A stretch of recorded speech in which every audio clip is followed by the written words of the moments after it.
اللہ اکبر اللہ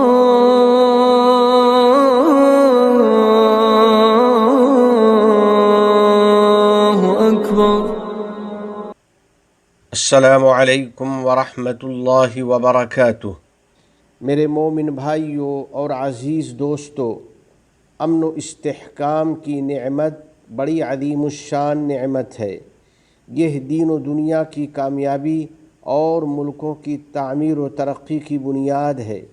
چنانچہ رب ارحم الراحمین کے خلیل سیدنا ابراہیم علیہ السلام نے جب اپنی بعض آل و اولاد کے لیے مکہ مکرمہ کو وطن منتخب فرمایا تو اللہ رب العزت کی طرف متوجہ ہوئے اور ان الفاظ کے ساتھ دعا کی، رب اجعل ھذا البلد آمنا، اے میرے رب اس شہر کو امن والا کر دے، یعنی اس شہر کو مکمل امن و سلامتی کا گہوارہ بنا دے۔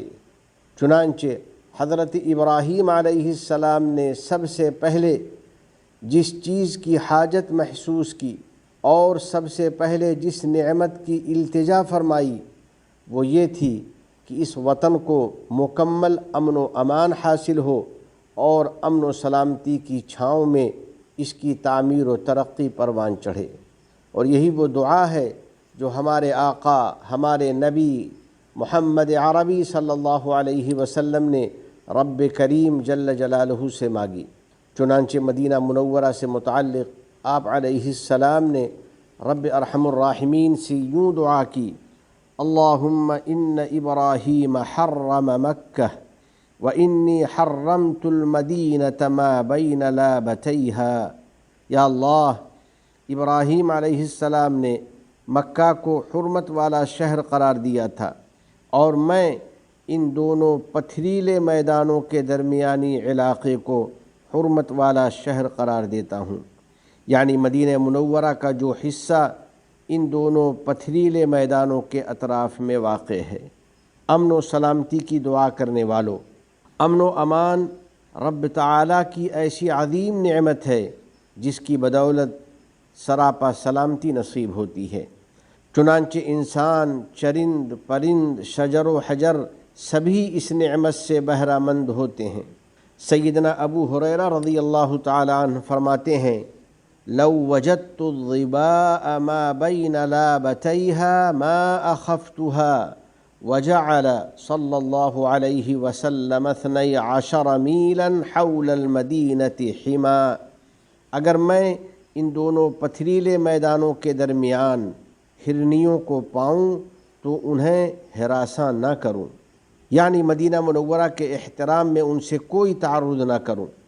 اور حضرت صلی اللہ علیہ وسلم نے مدینہ کے ارد گرد 12 میل کو حرم قرار دیا ہے۔ جی ہاں، نبی کریم صاحب خلق عظیم صلی اللہ علیہ وسلم نے امن و سلامتی کی 4 دیواری سے اپنے وطن مدینہ منورہ کا احاطہ فرمایا۔ چنانچہ وہ امن و عافیت اور اطاعت و عبادت کا مرکز ہے۔ وہ خلق خدا اور دینی مقاصد کے لیے ایک مضبوط اور محکم قلعہ ہے جس کے سرسبز اور لہلہاتے درختوں کی چھاؤں میں دین حنیف کے مقاصد کی تکمیل ہوتی ہے، جہاں لوگ اپنی جان و مال، عزت و آبرو کو پرامن اور پرسکون محسوس کرتے ہیں، اپنے رب کی عبادت کرتے ہیں اور اپنے خالق حقیقی جل جلالہ کی اطاعت بجا لاتے ہیں، جس کا فرمان ہے فَلْيَعْبُدُوا رَبَّ هَذَا الْبَيْتِ الَّذِي أَطْعَمَهُم مِّن جُوعٍ وَآمَنَهُم مِّن خَوْفٍ۔ تو ان کو اس گھر کے مالک کی عبادت کرنی چاہیے جس نے ان کو بھوک میں کھلایا اور ان کو خوف سے امن دیا۔ میرے بھائیوں، اسی امن و سکون کی بدولت ترقی حاصل ہوتی ہے اور استحکام پیدا ہوتا ہے۔ تو کتنی ہی عالی شان ہے یہ امن و امان کی دولت، لہذا اس کی حفاظت کرنا، اس پر اللہ تعالیٰ کا شکر ادا کرنا اور رب کریم سے مزید امن و سلامتی کی دعا کرتے رہنا ہمارا فریضہ ہے۔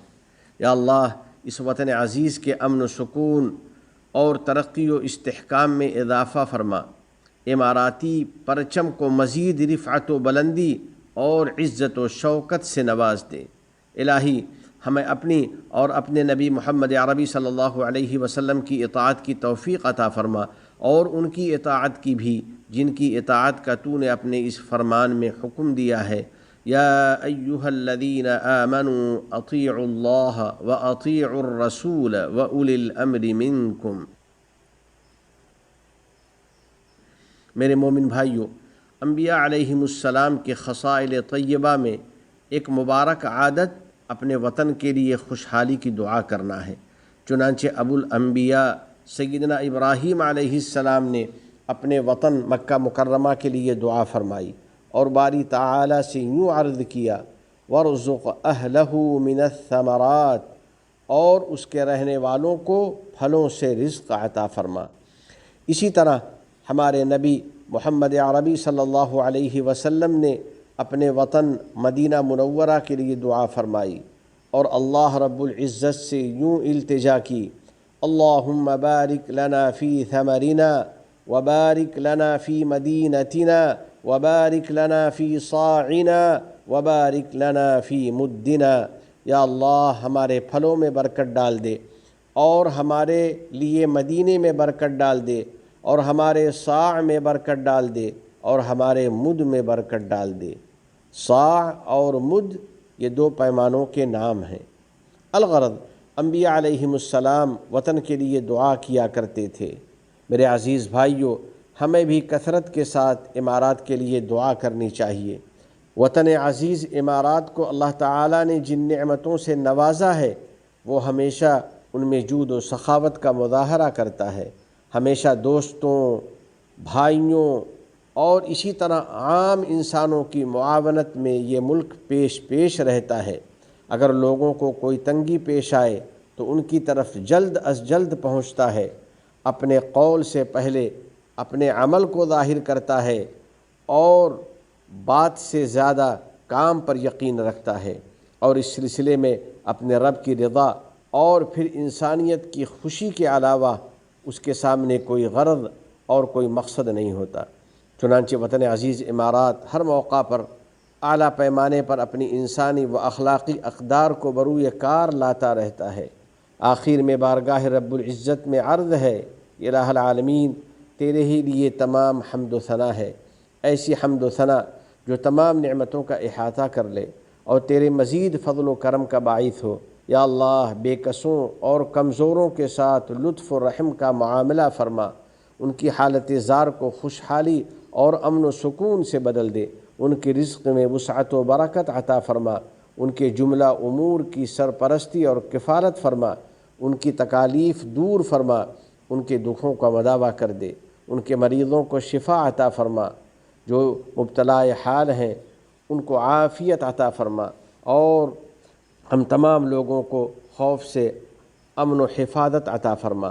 ہمارے ملکوں میں امن و امان اور عدل و انصاف کا بول بالا کر دے، اپنے احکام اور نبی کریم صلی اللہ علیہ وسلم کی سنتوں سے سچی محبت نصیب فرما اور ان پر عمل آسان فرما۔ آئیے دعا کریں کہ الہ العالمین ہم کو ہر قسم کے حسد، جلن اور شرور و فتن سے نجات عطا فرما دے، اور کرونا وغیرہ سے ہم سب کی حفاظت کر دے، تمام گناہوں، ہر قسم کی خرافات سے ہم کو بچا لے، ہماری اولاد کو ہماری آنکھوں کی ٹھنڈک بنا، ہم پر باران رحمت نازل فرما، ہمارے والدین، عزیز و اقارب اور پوری امت مسلمہ کی مغفرت فرما، متحدہ عرب امارات اور عالم اسلام سمیت پوری دنیا کو امن و امان کا گہوارہ بنا، اس ملک کے حکمراں، عوام اور مقیمین کو ہر قسم کے شرور و فتن سے محفوظ فرما۔ وفقنا اللہ و ایاکم لصالح الاعمال، وصلی اللہ علی سیدنا و نبینا و حبیبنا محمد وعلى آلہ وصحبہ اجمعین وعلى من تبعهم بإحسان إلى يوم الدين، والسلام علیکم ورحمۃ اللہ وبرکاتہ۔